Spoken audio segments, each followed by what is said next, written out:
nagaa keessanii anis jira nagaa kooti nyaata nyaachuufanidha. Haadha misaa qoqqoobaa nyaataa jiran isiniin jedha. Akkam jirtu isin nagaa keessanii anis jira nagaa kooti guyyaadhaan har'a maal dharraasiseetan shaayii misaalatti shaayii nama dharraasisaa shaayii na dharraasisaa qophaa koo nyaataa jira jaarsi hin jiru. Misaa yeroo hundaa qophaa nyaadha. Achumaan har'a viidiyoo isinii waraabee kottaa nyaadha.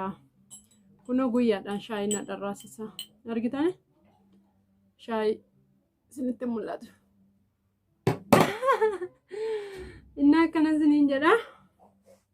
Kottaa misaa waliin nyaannu misaa nyaataan jira. Inni akkam isin jirtu nagaa keessanii jiruuf jireenyi hunduu bareedamti. Anis jira nagaa kootii kunoo misaa kiyya nyaataa jira. Amma sa'aatiin meeqa seeta? Televiziyooniin banaa miti. Sa'aatii 6 jechuun sa'aatii 12 jechuun daqiiqaa meeqa hir'uu seetan? Daqiiqaa 20 hir'uu ta'ee jira. Televiziyooniin banaa miti mul'atu. Naa kunoo yoona kana misaa nyaadha. Dhugaa dubbachuuf uffata miiccaan oolee har'a jechuudha. Baay'ee beela'een jira. Waxiin isin jiru ture ammuma shiroon dafifadhe shiroo dogdoqqee firfiriin xiqqoo wayis jira ture. Isatti dabalee nyaataa jira.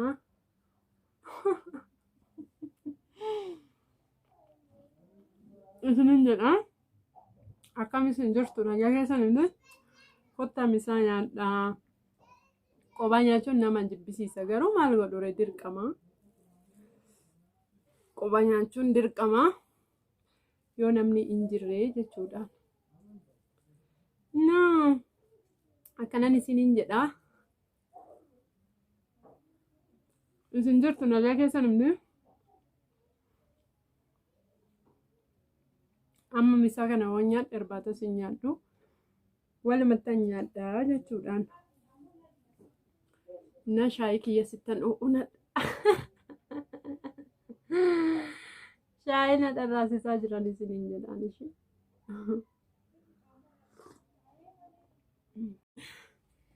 Na laksheer godhaa isiniin jedhaa hordoftoota kiyya kunoo nyaanni kiyya xumuramutti jira. Laksheer gochuun immoo hin dagatiina. Nyaata kos xumuruufanii ollaan buna na waameetu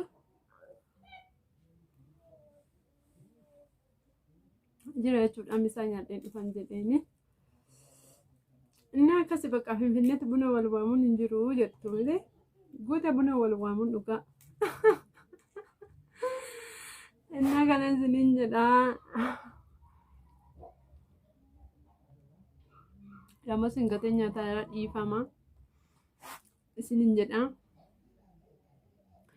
Ijoolleen biyya rabaarta yoona kana ruuziin sin uffisiisee nuti immoo biddeen nu uffisiisaa jira.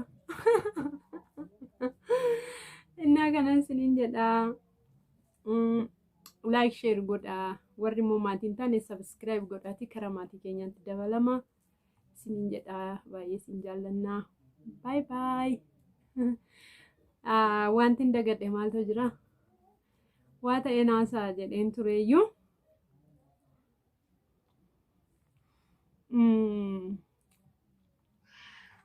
Ijoolleen sadii wayii gaaffii wayii na gaafattanii jirtu.